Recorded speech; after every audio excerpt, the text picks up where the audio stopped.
Hey everyone, I am coming to you from the front of my car today because the office is a little bit noisy as everyone's in, but I am here with Alarna, who is one of our property managers, and today we want to talk about, I guess you could call it the ugly side of property management, and something that a lot of people probably don't like to talk about, but it's the court process and what's actually involved from a property manager's point of view and also the owner's point of view, and some tips to, avoid that process really. So let me introduce Alarna. Alarna, can you tell us a little bit about yourself, how long you've been in property management and the area that you currently manage? So I have been in property management for 6 years, and the area that I manage is from Rockingham down to Halls Head. So you've got a little bit of low socio in that portfolio. Yeah, a little bit. Yeah. Okay, Absolutely. So let's kick it off with understanding the actual court process and what are the main reasons that landlords may need to go to court regarding their rental property. So one of the main reasons is rent arrears, where tenants, when they fall 5 days in arrears, they get sent a 14-day breach notice. And when that expires, we send out a 1B termination, so 7 days, and on day 8, we will proceed to court. Yeah. And what day do you send the breach with rent arrears? Is it sort of like a day 3 or a day 4? Like how long is that process, and at what point is the owner made aware that a breach is being sent? So the lead up to a breach is from the first day in arrears, they get an SMS from day 1 to day 3. And then day 5 is when we send out the breach notice, and that's the day the owners are aware that they're in arrears. Yeah, no dramas. So obviously the lead up to that process, you've got your lease in place already. The breach notice, all that documentation has to be filled out correctly with the correct dates and all of that jazz to be able to send that 1B termination, and all of that paperwork to be correct. Yes. Make sure all the dates are correct. Yep. So some pre-court actions for a landlord. So what steps should a landlord or a property manager take before escalating the issue to court? Is there any sort of negotiation or mediation process that happens prior? So if the tenant pays their rent, obviously we can't go to court on a 1B termination. However, the owners do need to sign a Form 24 prior to going to court, otherwise I can't represent them at court. Okay, and can an owner decide not to take the matter to court, and what risks are involved for them if they choose that option? So owners can definitely opt to not take to court and just keep hounding the tenant to see when they're going to pay the rent. However, the risk of that being the tenant may or may not pay the rent, and it's just going to leave them further and further behind, so the rent arrears can escalate to thousands. Yeah, okay. So a little bit on the court process. So obviously every time you go to court it's different, and I guess it all depends on the magistrate on the day and that sort of jazz. But what's a typical sort of case study that would get you to court, and what's the process once a landlord has actually filed that application? Like, does the landlord get sent information from the courts directly, or does this all come through to the agent? Yeah, so the agent and the landlord both get confirmation that we have processed to court, and they get an applicant copy of the day and time that we are going. And owners don't need to attend, obviously. No. This is what that Form 24 is for, so that Correct. you can go on their behalf. Yeah. Yep, that's right. Okay. So what's the most common scenario?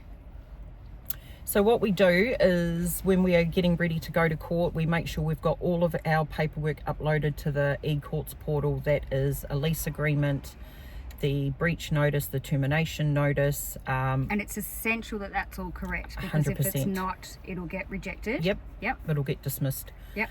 And also their tenant ledger, proof of all their payments, their paid to dates, and also a copy of their tenant activity. So that's proof of all the times that I've communicated with the tenant via email, SMS, whatever it may be. Okay. All right. So the elephant in the room, and I guess a little bit of advice for landlords would be, where does insurance come into this?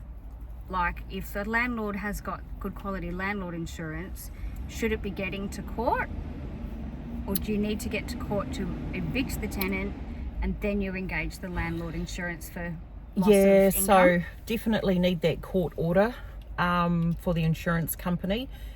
Finding lately that a lot of the owners do not have good landlord's insurance, meaning they either haven't got landlord's insurance to protect you from that loss of rent, or they'll just have building insurance and not contents. So if the property's damaged, can't claim for blinds, carpets, things like that.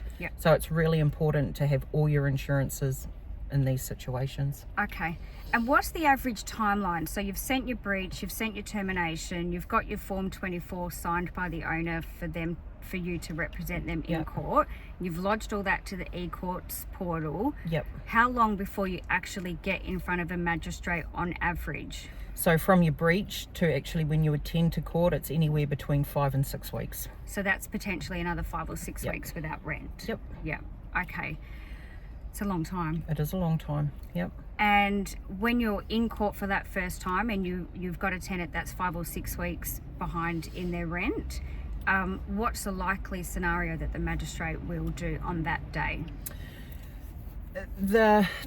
To be honest, it depends which courthouse you go to. So I deal in Rockingham and Mandurah.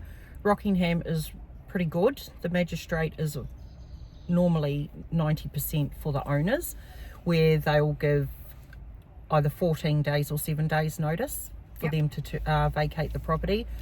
But the likes of Mandurah, if there's kids involved in all the things, they may agree for the tenant just to pay the rent and can stay at the property, or they'll give 30 days notice. It's quite hard to get 7 to 14 days vacant possession. It's a long time, isn't it? And when you don't know what the magistrate is going to say on the day, it can be quite concerning for landlords that still haven't had any income come in, that are still trying to pay their mortgage and that sort of stuff. Absolutely.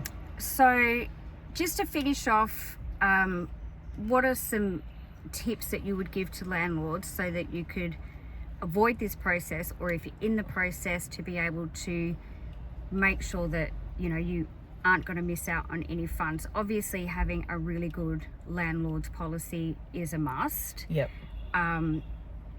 And listening to the property manager, would you say at that very beginning, if she's sort of saying, look, I feel we need to send this termination and get that court process happening, is there anything else that you think might help landlords just understand that process better and understand why property managers do want to get the matter sorted sooner rather than later? Well, to be quite honest, it's so that owners don't become out of rent for so long.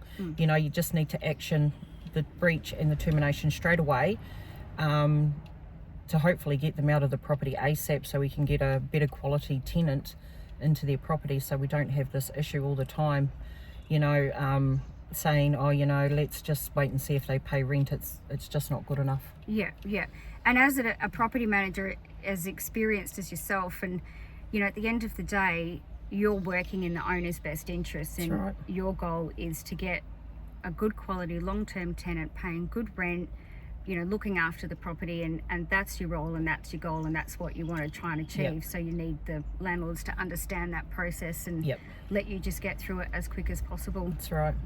Cool. All right, well, thank you for that, Alarna. You're welcome.